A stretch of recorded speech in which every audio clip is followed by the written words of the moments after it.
I'm sure all of you are here hoping to get tips for the exam and hopefully some probable questions also. But I'm not sure whether you're going to disclose that. I'm supposed to address, but fortunately I have with me Justice Basan, who is also a co-board of examiner. I will request him to address first.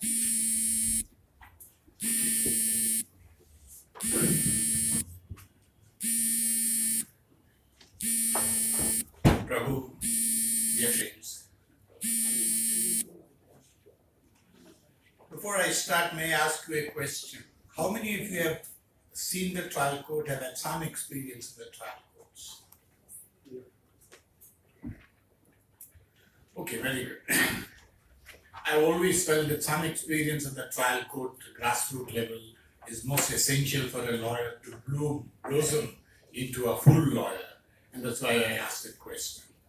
And in the trial court, when a witness comes under section 45 to give expert evidence, what is the first question that you ask?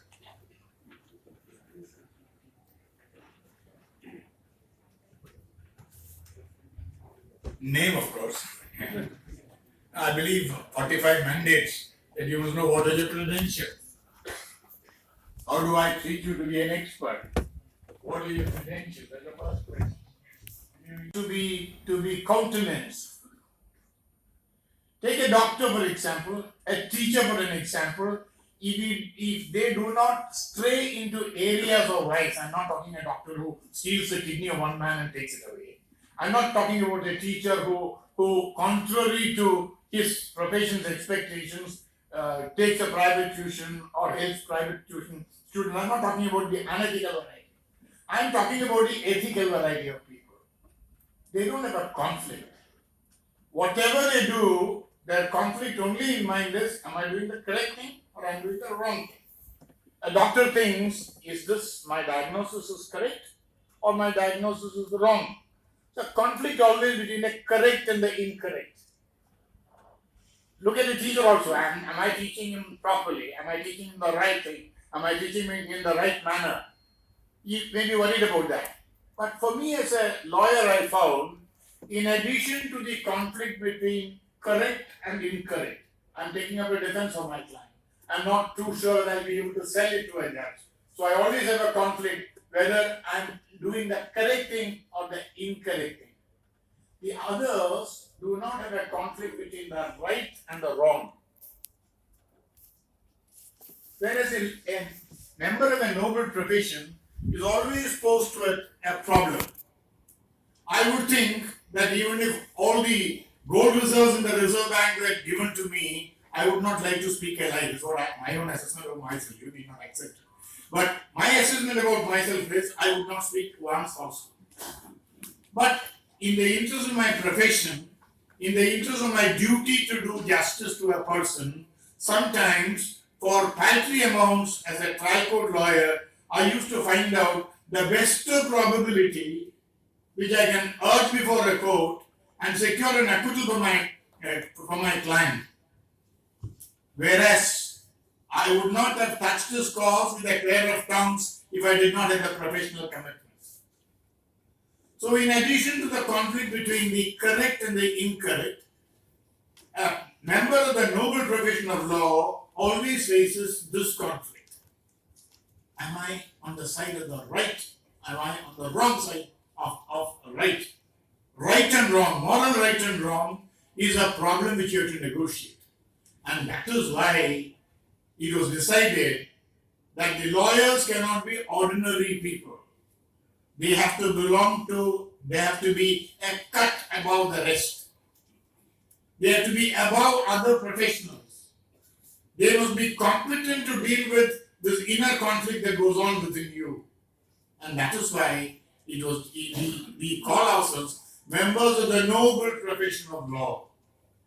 I'm not a mercenary for my client, ever. I'm not a mercenary. Coming to the Supreme Court, I had an interesting experience. One very senior judge told me, oh, you are a retired judge, you should not take up such a course. I was a little worried. It was a very bad murder case. And he said, a person like you should not take up a cost like this. I felt very, very embarrassed because every professional lawyer has this conflict with you. And therefore, I take up the cause of a person because I am an advocate. I am vocating his cause. He doesn't have the equipment or the acumen to defend himself. So I have to educate him on law. I have to give the best defense that is available to him. It's my duty. And therefore, to say that lawyers are all fighters for sin, fighters for crime, fighters for impropriety would be a very bad assessment. I always want to claim that I am a soldier, I am a warrior for civilization. It's part of our civilization that even the worst criminal must get the best of justice. And therefore, as lawyers, we belong to the noble profession of law because we have to be equipped to meet the higher challenges. I keep repeating at every meeting, law is too serious a business to be left to the mediocre, to the ordinary. We have got to have lawyers belonging to the highest levels of acumen, of sublimity, of idealism, if this profession which has earned the sobriquet or the noble profession of law is to live up to its expectations. We are now living in bad times, I must tell you. We are living in bad times. When I started my career as a lawyer, the type of allegations or the complaints that I hear about the highest in the judiciary, I could never hear that about a local petty magistrate. The system as a whole was operating at a much higher sublime plane. That way I always say, it's our misfortune to be members of the profession at this juncture of history. It's difficult. Therefore, the challenges before you are greater. You might don't think, why is this man saying all this? Tomorrow I have to write an examination. He's not telling me anything about that. It's not my purpose to give you tips about the AOR examination. I don't think we would bring us down to that level. I would like the future AORs to have the right orientation, the right frame of mind, the level of sublimity which is expected of the members of the noble profession of law. It's up to you to read and answer the questions which we may raise. And most of the problems of our subject is ethics. Does not admit of one-word answers. They do not admit of one-word answers. As you will find perhaps, what is misconduct for a lawyer? I don't find any definition of misconduct. There is no enumeration of A, B, C, D as misconduct. Instead, it says, we are all expected to follow the standards of a gentleman. And who is this gentleman? And what are his standards? Well, it cannot be cribbed or caged. The expectations from a lawyer cannot be cribbed or caged to say, these are your expectations. When you violate them, you are guilty of misconduct. That is the level at which we all are supposed to operate. So understand, the first thing that I want you to understand, even before you prepare for the examination, is you belong to a profession. You belong to a noble profession. You belong to a profession, the demands of which are very peculiar and different from ordinary. And the standards that are expected from you are the highest, may I call it undefinably sublime standards that are expected from you. It's not merely for answering the AOR examinations that I'm talking to you. Have the right orientation, right sublimity in your mind so that you will be better lawyers, AORs or not.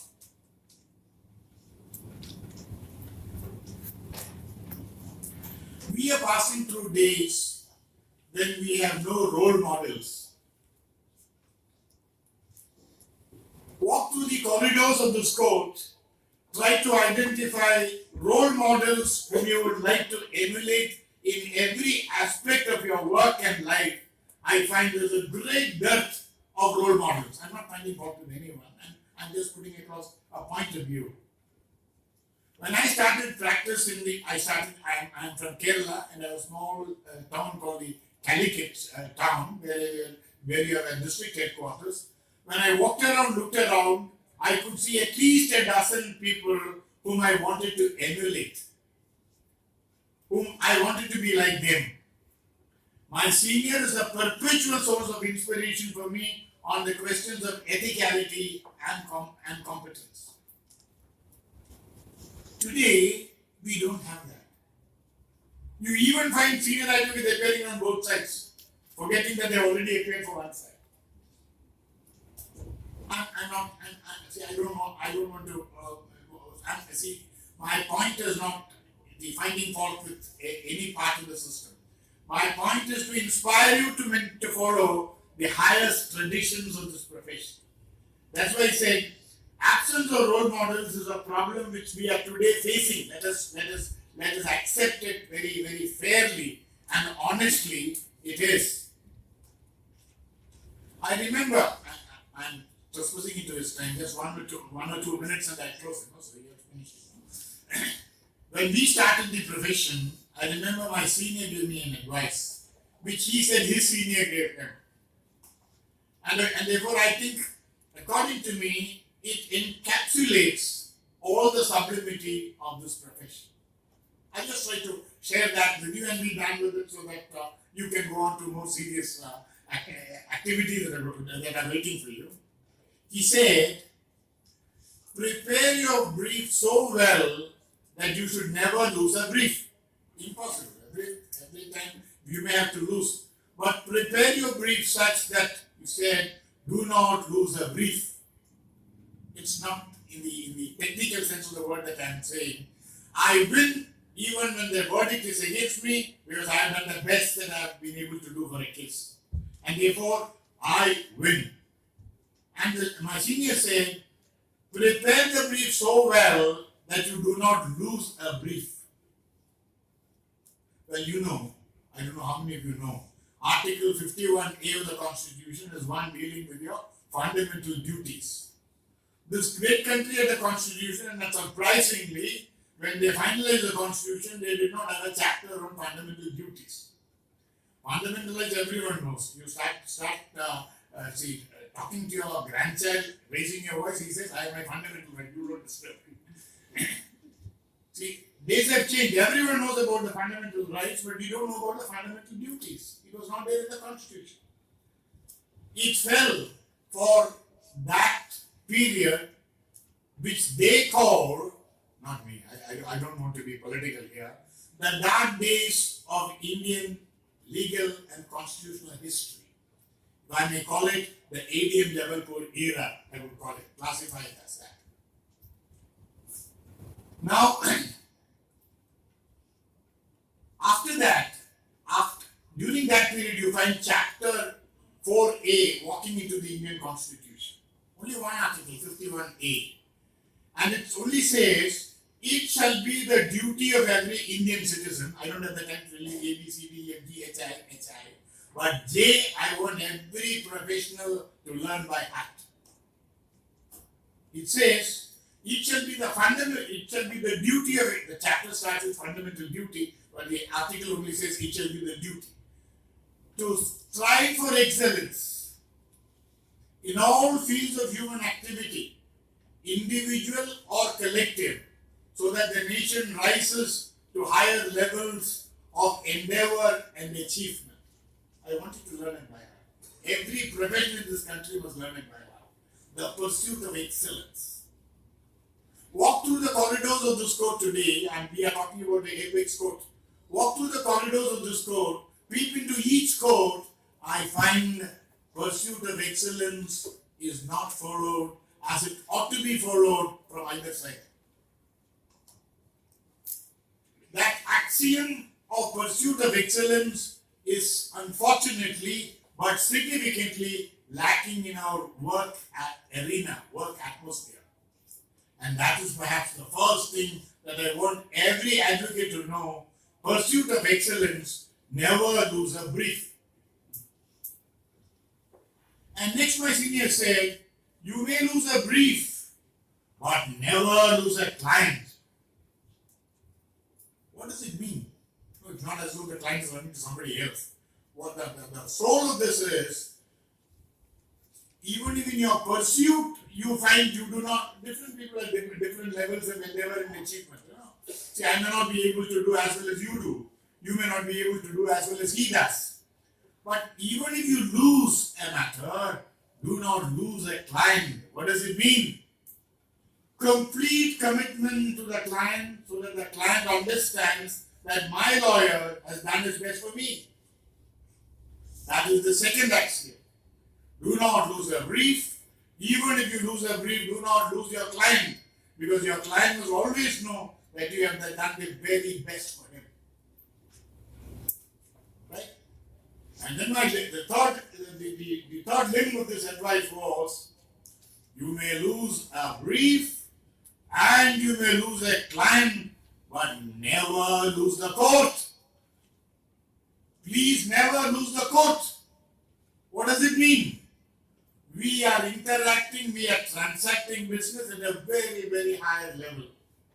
Our judges must be, I'm not saying this because I was a judge earlier, our judges must be like our gods. When you address them as lords, believe me, it is not because they belong to the English lords of that time. When in India we call them lords, it is like the Lord, the gods presiding over in this court. Individuals may err. You may say, is he a god? You know, some of you must be thinking now, isn't it? What is this man saying? Am I to take Mr. X as a god here, or the High Court, or the District Court, wherever it is?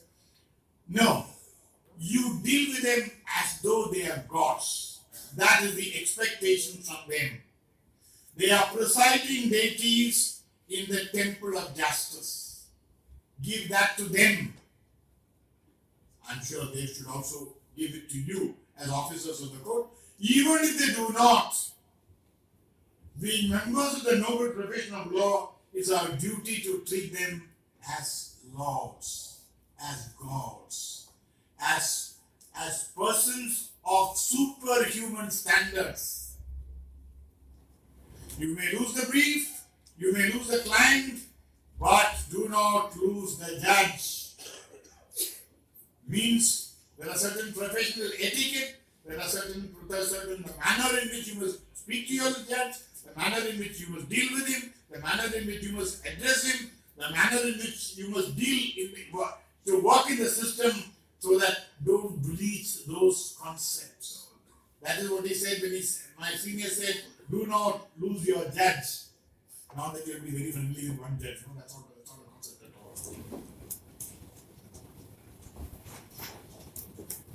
Well, I come from the Malabar part of Kerala, and the Malabar part of Kerala was under the Madras province. The Madras High Court, as we used to call it, Madras High Court was the paragon of everything good in the system. Don't tell me Madras High Court so today. I'm not interested. I'm not going to compare. But in those days, Madras was supposed to be the paragon of all judicial virtues. If a senior counsel would raise his voice in the Madras High Court, it means that there was something really, really wrong. Otherwise, no lawyer ever raises his voice.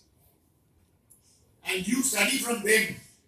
You study from such lawyers, and they wouldn't raise their voice at all. The manner in which you treat your judges is a very important part of the noble profession of law. Well, compare that with what is going on in our courts. Decibel levels are being raised by the senior most of the senior most. People threaten to walk out from the court. I have heard of it only in the legislative assemblies. We have started hearing in the court also. When the judge does not agree with me, I threaten the judge, I will walk out of the court. Well, this is what they said when they meant that You may lose your brief, you may lose your client, but do not lose your judge. That's part of the fundamentals of the noble profession. And the fourth, which is perhaps to me more important than anything else, poetically put as, you may lose the brief, you may lose the client, you may lose even the court, but do not lose your conscience. That is where all the self-imposed restrictions come in. That is where you really realize that you are a member of the noble profession.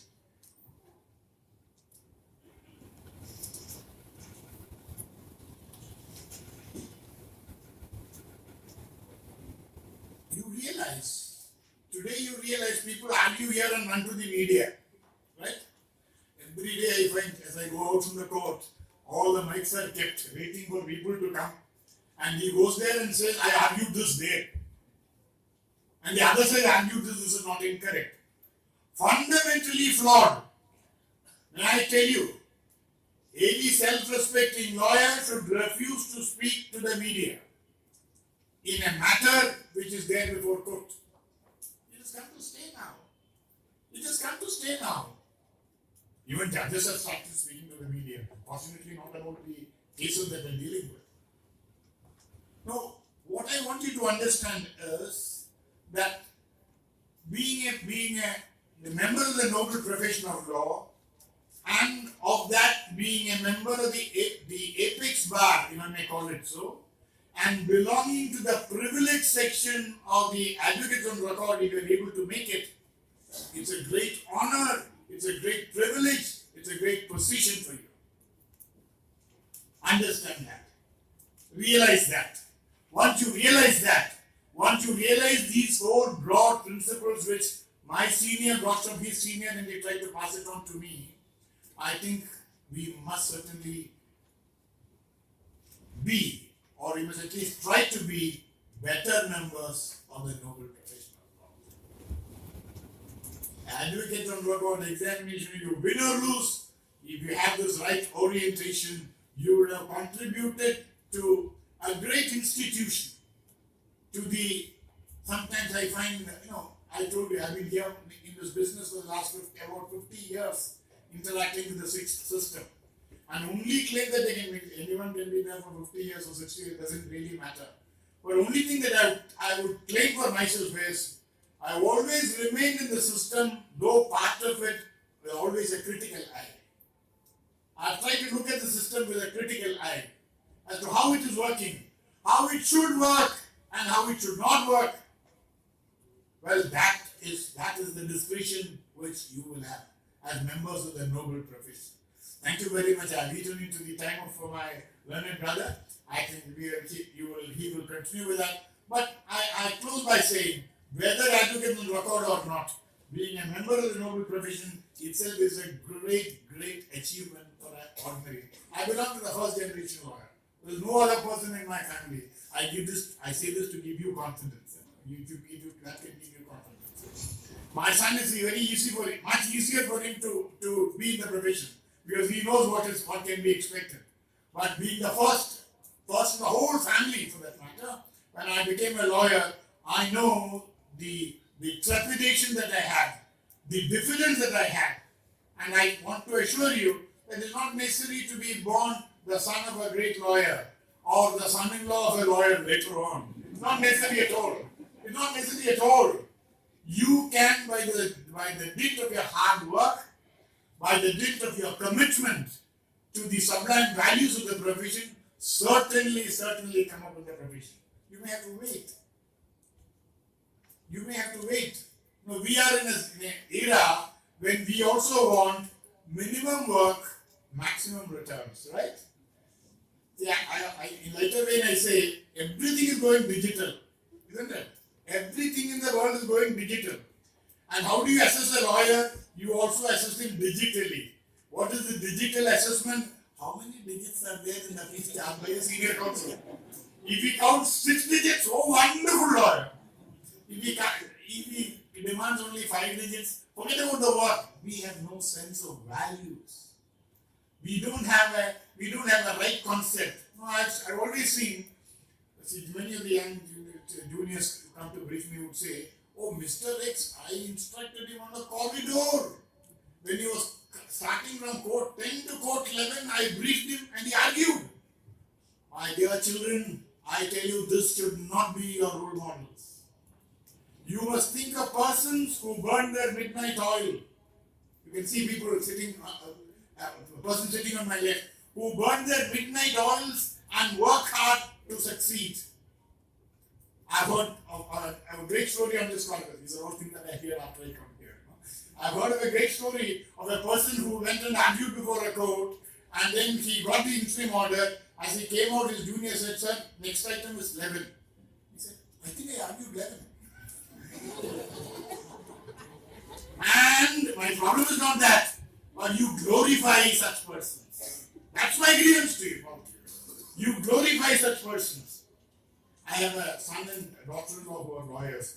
They tell me, if you are taking so much time for your conferences, nobody is going to come to you at all. I said, does it matter? Does it matter? Does it matter? I don't want to stand up in a court unless I know everything about the case. This is the attempt. Many times you fail. I'm not saying that you succeed in every time. But as a young lawyer, when I stood up to argue a case, I was 101% that anything that could be discovered from my intelligence, I have already found it out. It is there in my notes. That is the type of work that I expect. That is the type of commitment that I expect. So the 4 values I sum up. One more, just one more thing, because see, remuneration must be proportionate to work, right? I think the last, and I'm stopping there. We don't have that concept at all. Once you become lawyers, you have no concept of a linkage between remuneration and work. I keep saying this to I go to the judicial academies, I go to the lawyers' academies, I keep repeating this to them.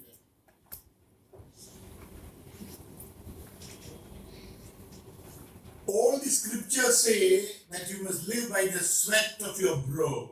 You have heard this, isn't it? You are supposed to live by the sweat of your brow.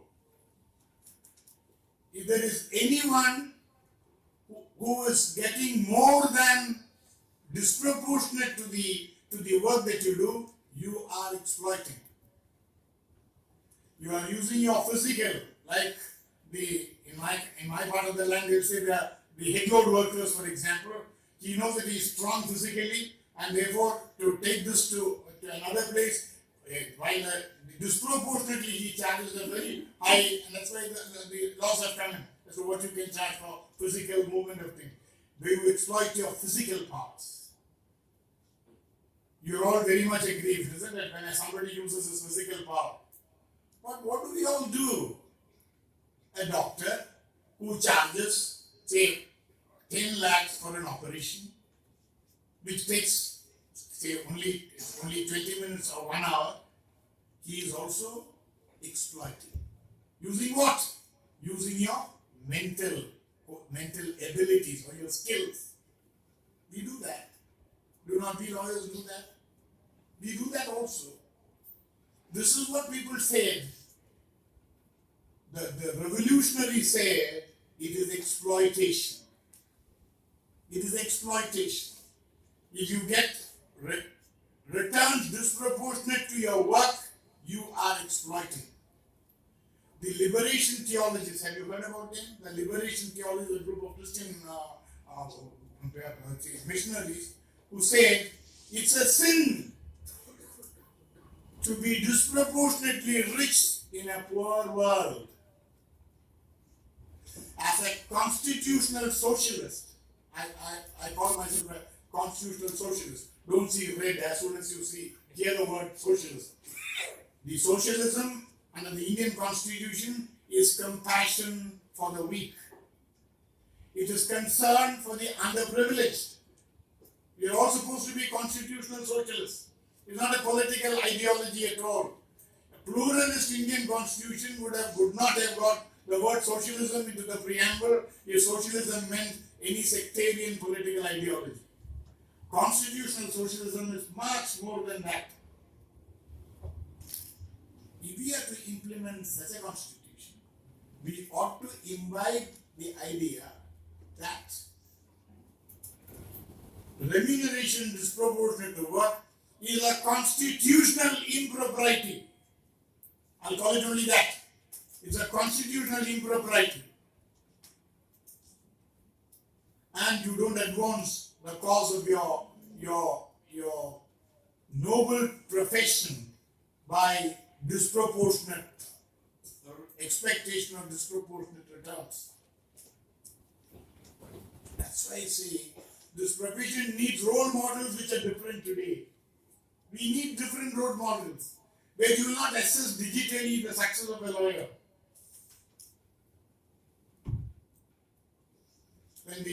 I was a session judge when I was elevated to the bar, elevated to the bench in the High Court. They give me a form to fill up. And those days, what they are most concerned about was, what is your income?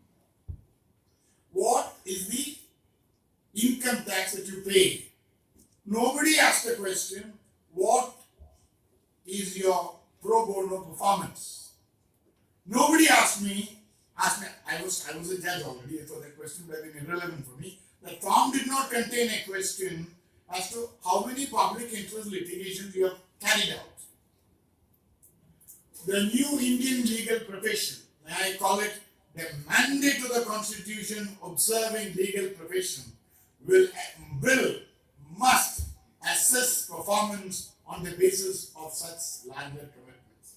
I wish you all the very best. AORs or not, be wonderful members of the noble profession. Thank you very much.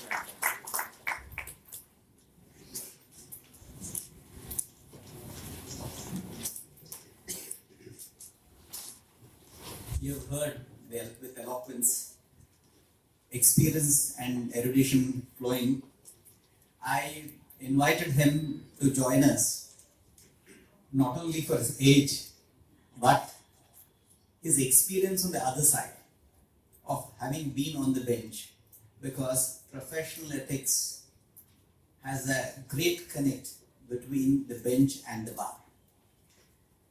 As you all know, the topic of lecture this evening is advocacy and professional ethics. The theme of my address is that the ethics is the quintessence of legal profession. Please note, professional ethics is not optional. To understand what is professional ethics and to appreciate the perspective that I would like to present, I want to have a quick peek into the origin and development of legal profession in India. I would segregate it into three parts. The first would be pre-British rule. Administration of justice was in the hands of the king. The king was considered a representative of God sent to render justice to the people.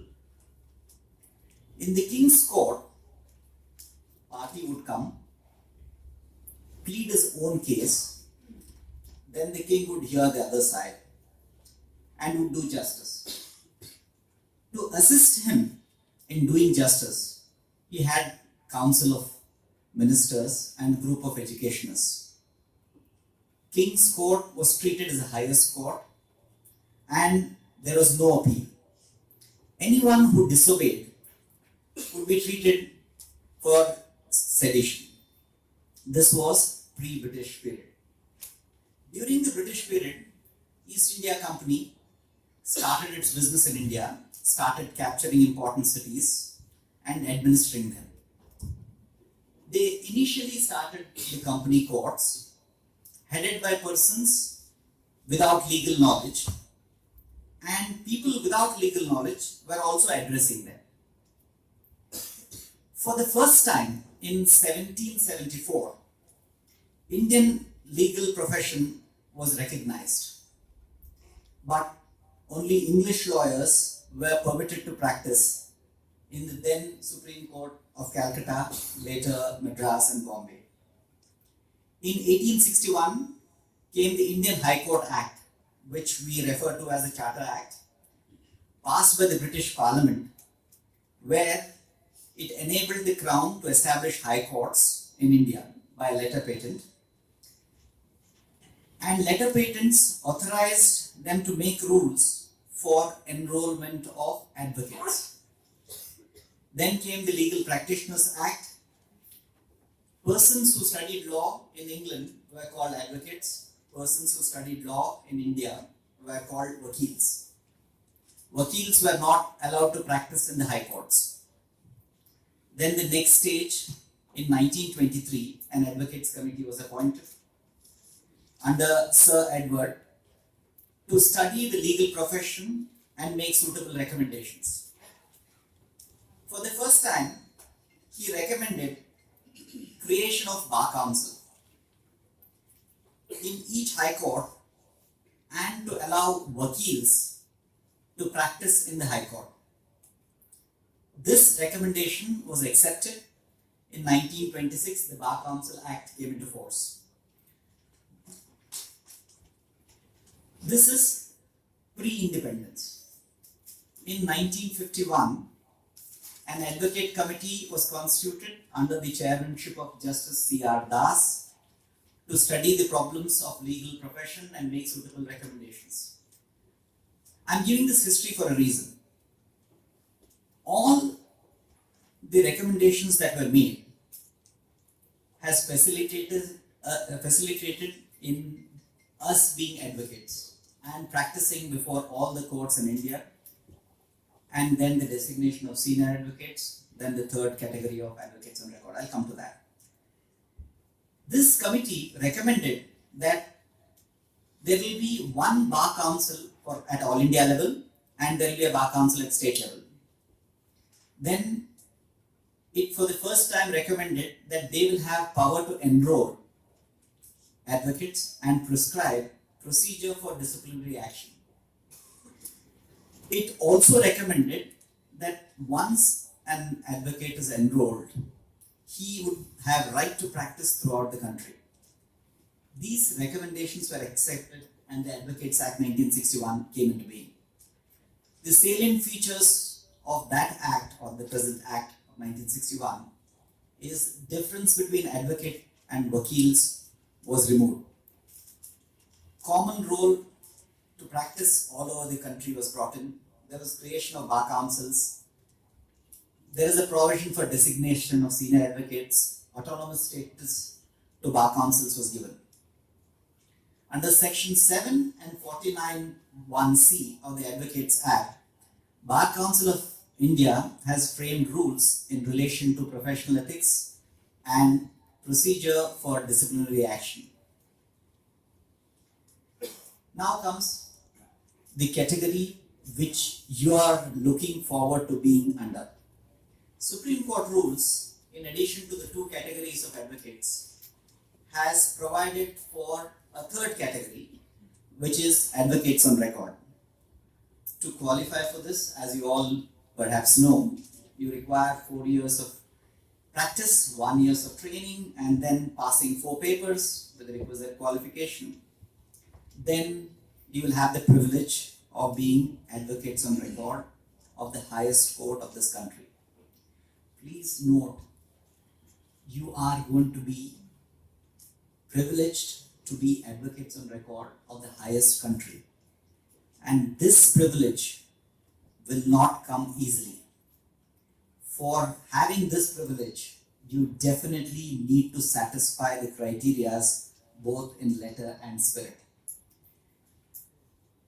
With this background of how you become an advocate or advocate on record or senior advocate, we come to the point of skill or advocacy. This skill is to subserve, 1, the cause of the client, Two, to assist the court in administration of justice to uphold the rule of law. In this regard, as you are all aware, Justice Abbott Perry qualifies the 7 lambs of advocacy, which are honesty, courage, industry, wit, eloquence, judgment, and fellowship. I'm not elaborating them, I'm presuming all of you are aware about these and understand what they signify. To be a good advocate, these are the essential prerequisites. Undoubtedly, these qualities are to be imbibed by advocates to be successful and respectable in the profession. My addition to these 7 lambs of advocacy is that you should be quick on your feet or think on your feet if you want to be an arguing counsel. Talking about advocacy skills, it reminds me of an anecdote of perhaps the greatest lawyer of the world. I'm sure most of you must have heard about him, Marcus Julius Cicero. He was there during Caesar's time. During those days, the justice system worked in this manner. There was a huge bell in front of the palace. Whenever any crime took place, they used to ring that bell. And then the king used to convene the court. The accused used to be brought before them, and he would do justice after listening to all the sides. One day, it so happened that there was a murder which took place right in front of the palace during broad daylight in the presence of several persons. So, this incident was reported to the king by ringing the bell. It was also informed that this is an open and shut case because it's in broad daylight, it's in front of the palace, several people have witnessed it. He said, all right, please convene the court and I shall do justice. The court was convened, and before the king could start, out of curiosity, he inquired who is going to represent the accused. The king was informed Cicero is going to represent him. This put the king in a quandary. He said every time he appears, he argues so brilliantly that I end up acquitting the accused. This time it's an open and shut case, but still I don't want to take a chance. So he takes a piece of paper, writes on it, guilty, puts it in his pocket, goes to judge the case. Then Cicero, with his usual eloquence, presents the case. After the hearing, judge, the king, Caesar pulls out from his pocket the piece of paper, looks at Cicero, tears it, and says, not guilty. Then he goes back, retires to his palace, but he is frustrated. He is disturbed. So he calls the accused. He summons the accused, and the accused is brought. He comes with folded hands. He tells him, look, you are acquitted. Your decision can't be reversed. Please tell me, you have committed the murder or not? I just want to know for myself.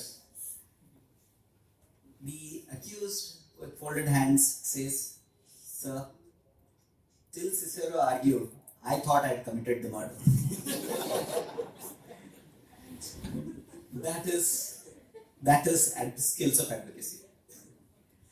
Now, with that skill of advocacy comes the next question.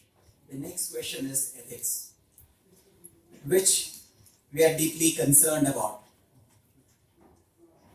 The word ethics, as you all know, is derived from Greek word ethos, which means a code of conduct or duties of profession. What are these ethics? Legal profession in the world emerged during the reign of Edward I in the late 13th century. At that time, it was perhaps very clear enough to say merely that the lawyer must behave with honor. That was sufficient. But intricacies of modern times, it's no longer so. Ethics today are the governing rules of practice.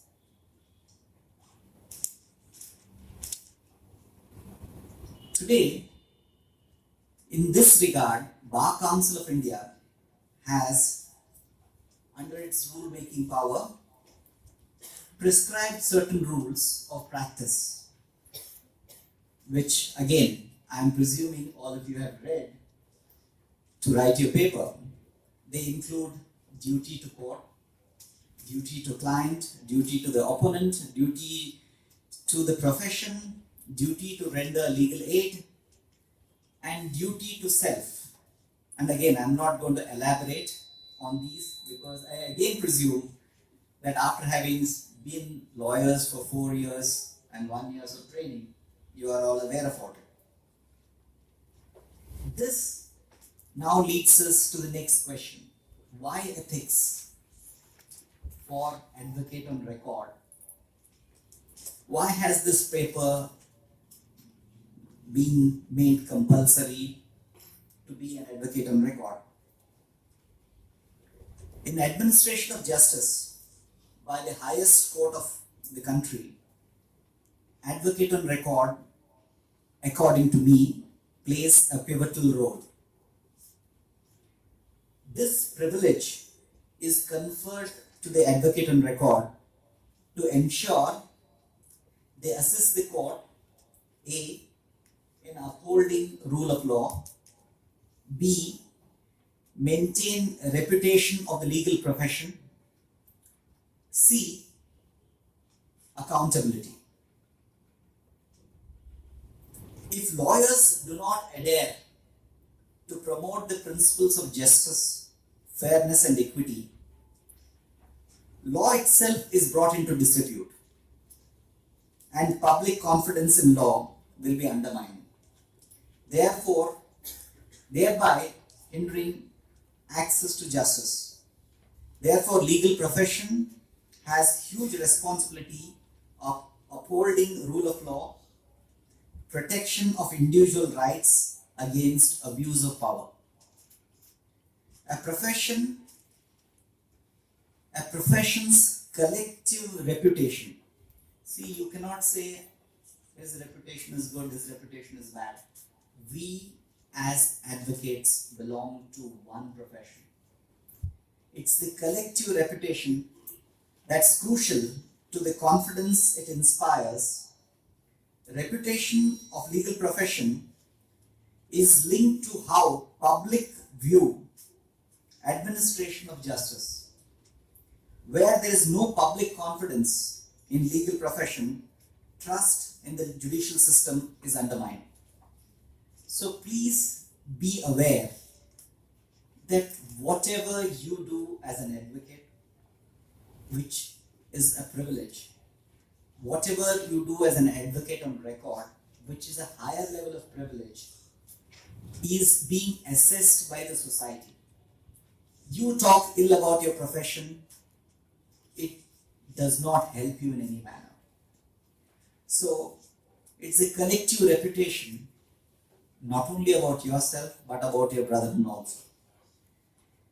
Coming to accountability, if ethical standards exist and clearly define the duties of lawyers, please note, the duties of lawyers they can be brought to account where they fall short of these standards. In order to achieve accountability, it's also important to ensure rules of ethics, once developed, are published among legal professionals and public. Everyone should know these are the standards which every lawyer is required to abide by. If he falls short of it, he should be held accountable for it. So it's essential to know our ethics very, very clearly. To ensure that ethics are enforceable, the legal profession should also put in place effective disciplinary procedure.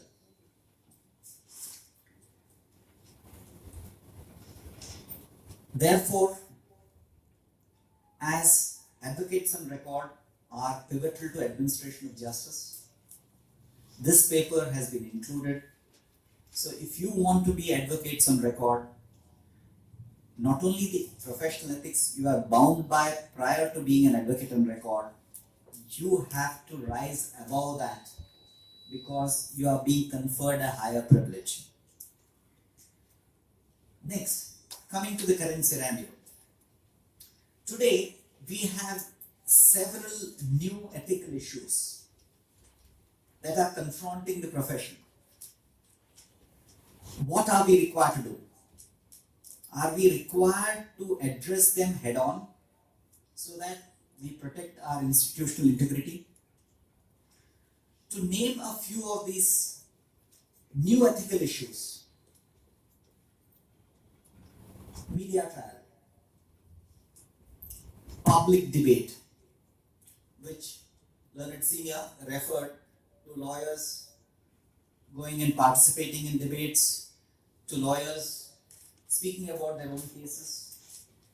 Then we talk about intemperate language in courts towards the judge, towards the opponent.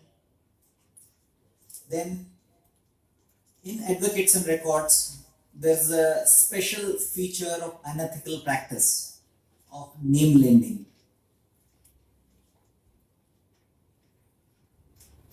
This practice, how it has to be dealt with? Is it a case of serious professional misconduct? Then we have privacy issues, client-attorney privilege being breached. We have issues of conflict of interest. Then we have issues of behavior outside the court by lawyers who have been recognized by the highest court in this country as advocates on record. You are aware that lawyers are butt of jokes in society. There are as many jokes on lawyers as there are lawyers. This is because of our conduct, which is unbecoming. There is a recent case in the US where the attorney of Donald Trump, Michael Cohen, he went and paid a pornography artist hush money out of his pocket to silence her about her alleged affair with Donald Trump. By doing that, he has broken several laws and ethical rules. This could be a good case for study in relation to professional ethics. It raises issues of conflict of interest, acting without authorization, breach of confidentiality, not giving appropriate advice to the client. There are several of such kind of cases which an advocate on record must read, to enable them to understand what are their professional requirements or the rules governing their conduct. With this background, I will give my point of view on this issue of conflict. We often feel we are the most conflicted profession. We have a duty towards the court. We have a duty towards the client.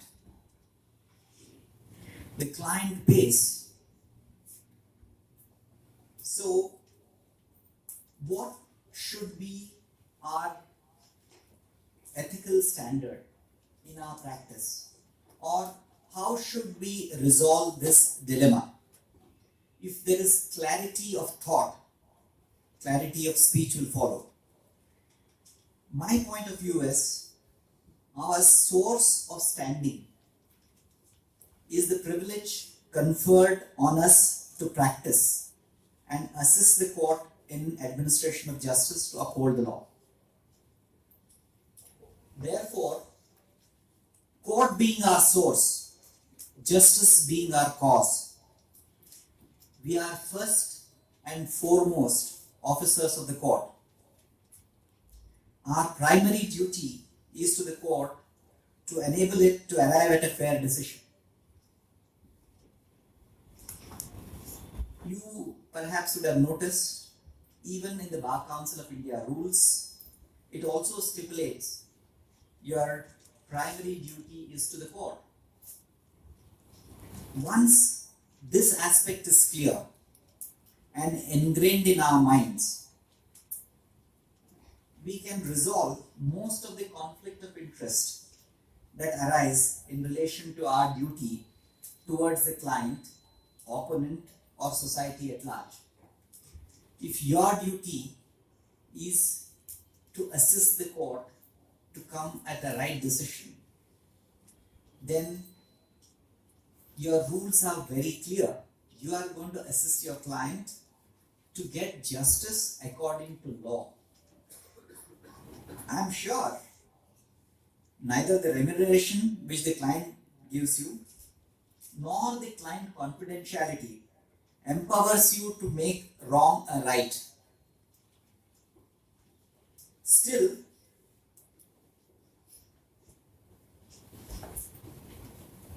sometimes you find it may be legally right but ethically wrong. What would you do? My take is that an advocate is required to function at an elevated level. He is required to ensure compliance of law and ethics.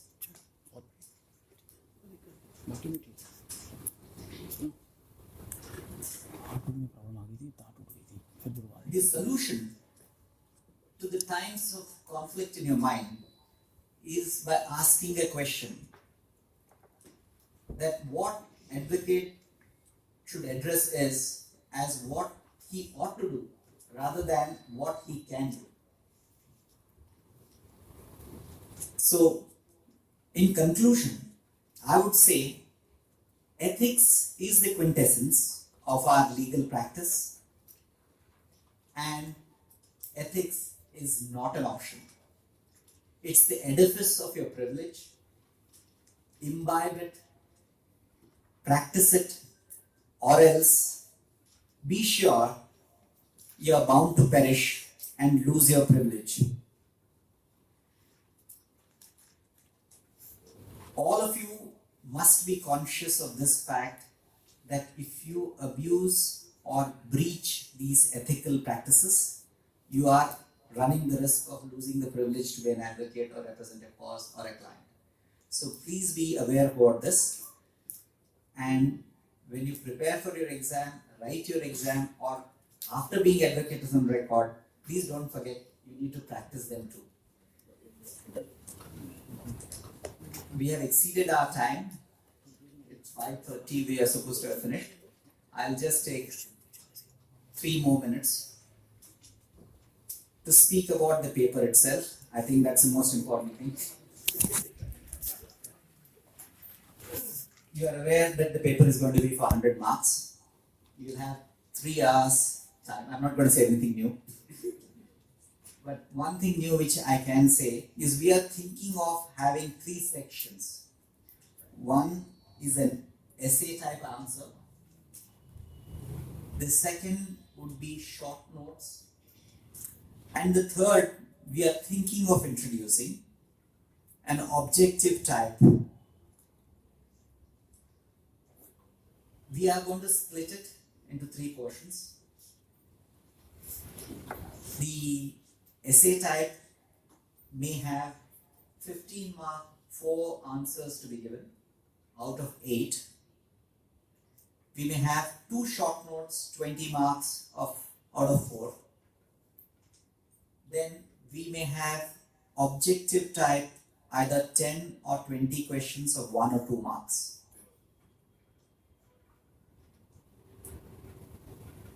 In addition to this, we expect, as the number is really large, as to the number of people who have registered for writing this exam, we expect to have some sympathy on us, have pointed answers in legible handwriting, though I must confess I can't read my own. And also note, for long answers, illegible writing, there could be reduction in marks. While answering questions, if you have reference to case laws, it would reflect your study and research. That may help. We have thought of judging from the point of view of understanding and approach as to how each one of you answer. These are the broad hints that I could give for this exam. I wish you all the very best. I hope most, if not all, clear the paper. But I expect all, not most, to follow professional ethics in days to come. Thank you.